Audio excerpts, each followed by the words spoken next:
Hello everyone, it's Melanie here with Vintage Hill Studio. I'm so glad you dropped by today. So every now and then we come upon some kind of issues with card design, and for me one of the biggest challenges is busy paper. I have a hard time envisioning what to do with busy paper. So I'm going to show you how I worked around that today. This is some beautiful paper. A lot of the busiest paper is beautiful. Here is the secret. KISS. Keep it super simple. When you have a very busy background like that, keep it simple.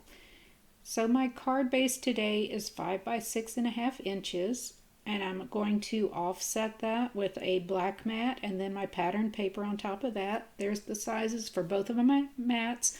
All of the supplies and the measurements can be found on my card blog with a link at the end of this video if you're interested. I've cut out a couple of more mats for the front sentiment, and we'll start getting this card put together. So when I'm using clear stamps on a little bitty area like this mat, I like to use my Mini Misty. This is a stamping platform and it works great with clear stamps. Now obviously this won't work with wooden stamps, only clear stamps. And you get that positioned wherever you want it on your paper. When you close the lid, the clear stamp will stick to that lid. And there's also a grid on the lid, and that helps you ensure that your stamps are aligned properly. And it also allows you to double stamp. So you will see here I will use a VersaFine Onyx black ink. It's my very favorite black ink. It is crisp. It does very fine elements like the little bitty words on this clear stamp. It just does a great job for clear, crisp stamping. But you're going to see here, I give this a little bit of press, but I do need to restamp. So by having it in the Mini Misty, it allows me to stamp exactly over the first impression, just deepening and crisping up that sentiment. All right, moving on. I'm not going to add very much to this card today. As I said, we're keeping it very minimal. This is a Bira Bira leaf punch that I use over and over. I absolutely love this leaf punch. I'm not sure how many I'm going to use, so I'm going to cut out a few here. I like sliding that little guard up because it lets me do multiple punching without bunching up under the guard, so that's what I like to do. Also, if you ever need to flip these leaves and you've got one side of paper that's white and one that's colored, just flip your paper over to the white side and punch a few leaves, and then your leaves will be going in opposite directions. So just a little tip there. Okay, the card this week is simple for sure, and I wanted to add a little element of dimension, so I'm going to bring over some jute. That will give me just a little more interest, another color, pop of color, and I think that's going to do it from the front of the card. So a tool that I love having on hand is this silicone mat. This is actually a microwave mat that I found at a big box store over in the kitchen section.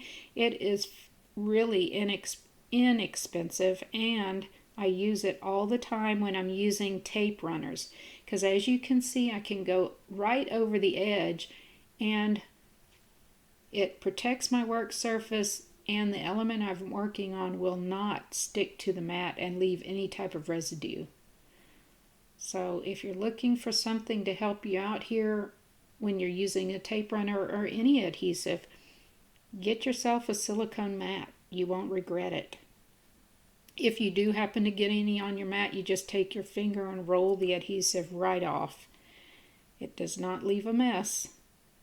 So that is one of the tools that I love having on my desk. Now I am going to flip this upside down and tie my bow. For some reason this works well for me in coming out the right direction when you actually flip it back around to the other side. So I'm just tying this little bitty bow, trying to use up some of that negative space over there on the left. I like having my sentiment all the way juxtaposed to the right. I think it also adds some visual interest when you're looking at the card. Then I'll bring over some foam tape, and another wonderful tool that I like having in my stash are these titanium scissors. You can see as I clipped that foam tape, it did not stick to the blades of those scissors. That's the titanium for you. So if you're working with a sticky substance like foam tape, you might want to pick up some titanium scissors. They can be found in almost every sewing section of a store. Another tip, when using foam tape like this, I run a little bead of liquid adhesive around the edges because I want to align this perfectly on the front of my card. And by adding that liquid adhesive, it allows me to move it just to make minor adjustments. If I were to go strictly with the foam tape, it would stick immediately to my card front and might possibly tear my paper if I needed to adjust anything. So give that a try. All right, now we're moving on here with the little leaves we cut out. I wasn't sure how many I was going to use or how I was going to use these 2 tones of green.